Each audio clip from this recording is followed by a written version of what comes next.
If you learn to be loving by your own nature, not because of somebody else or something else, if you just become love, not love somebody, then you will know the nature of love. If you love somebody, it's a fickle happening because no human being will happen 100% the way you want them. Every human being on this planet is going to disappoint you, believe me. Not because they'll do something wrong, because nobody can fulfill the unrealistic expectation you have of them. It's simply not possible.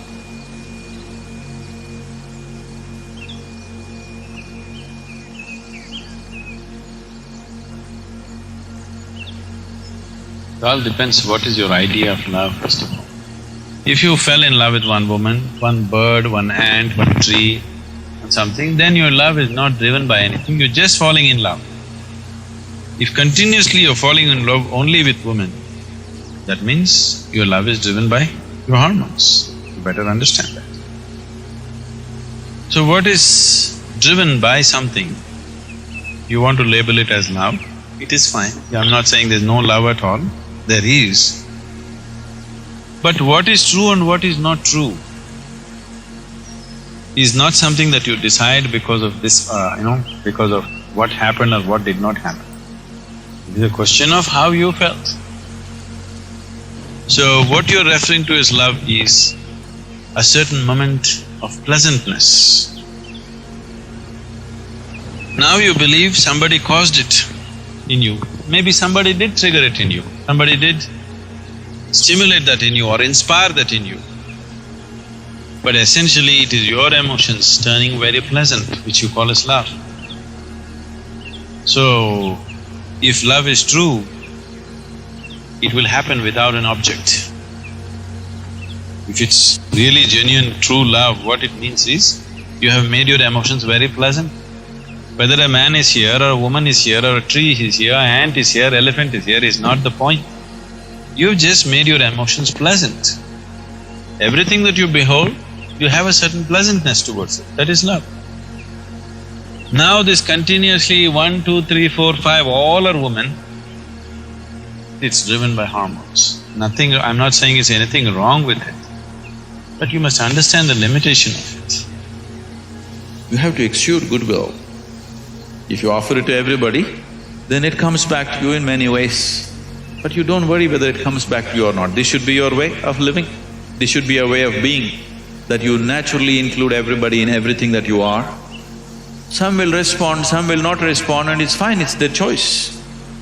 What you refer to as love is just a certain pleasantness of your emotion.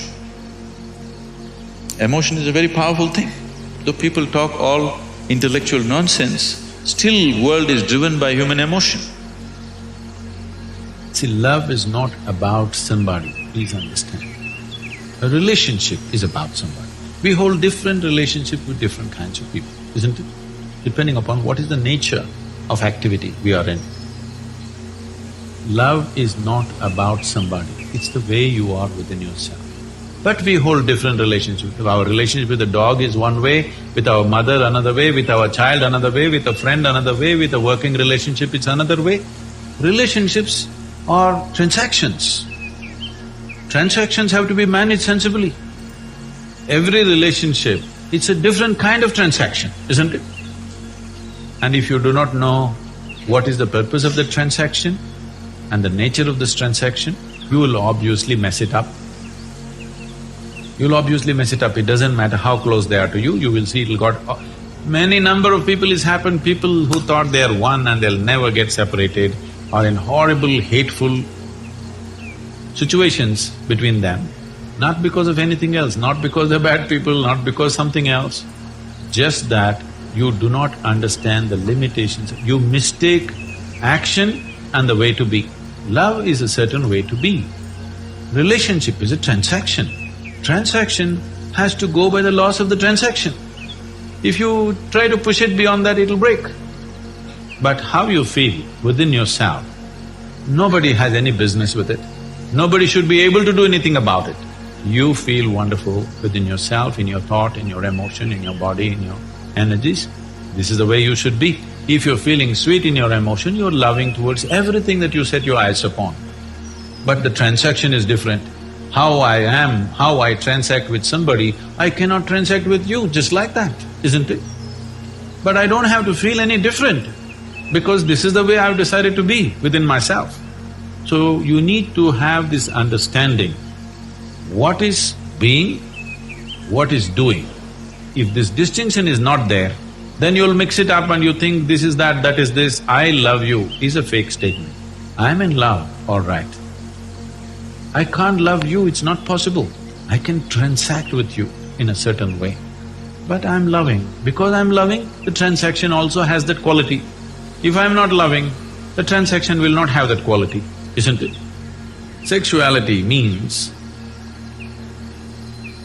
I'm not trying to make a moral judgment on it, I have no such thing about it. It is just that your intelligence has been hijacked by your hormones.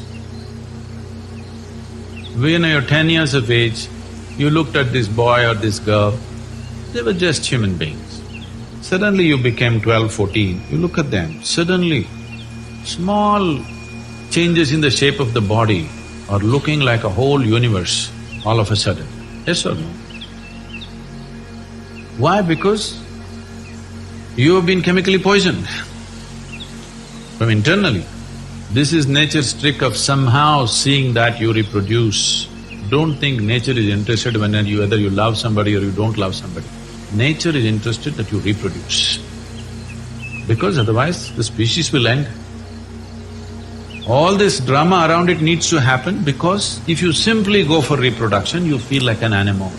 Having evolved beyond that, somehow you feel uncomfortable. You have to do all this to make you feel like it's something else, it's not about this.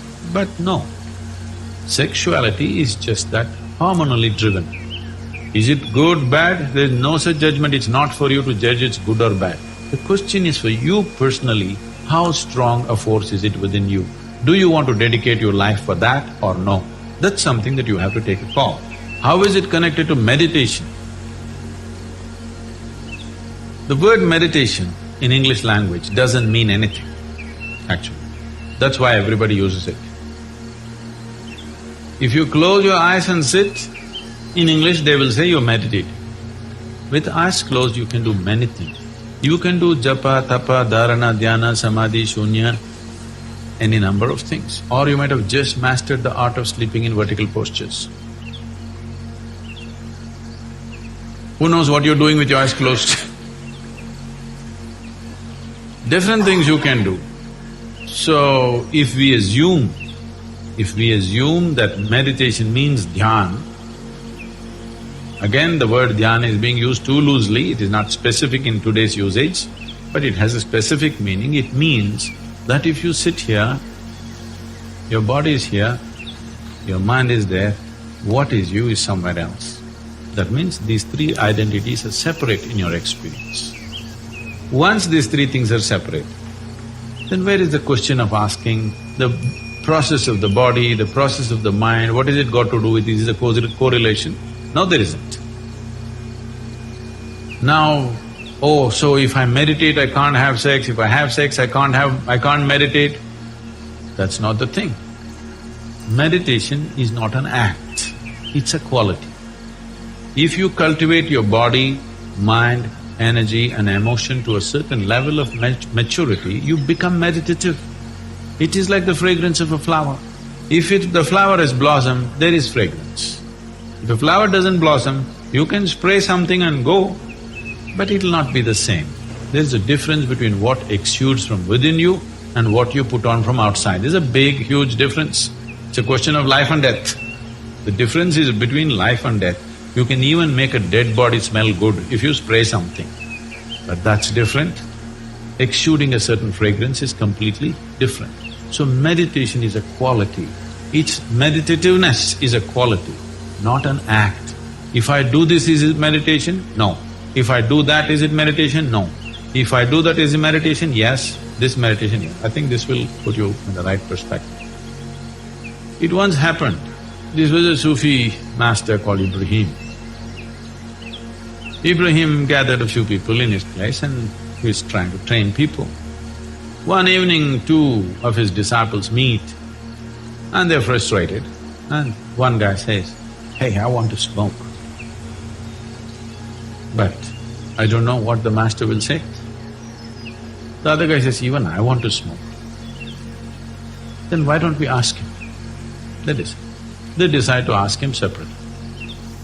Next day evening, one guy is sitting there in the garden frustrated, another guy comes smoking. "Hey, you're smoking? Master told me not to smoke and you're smoking."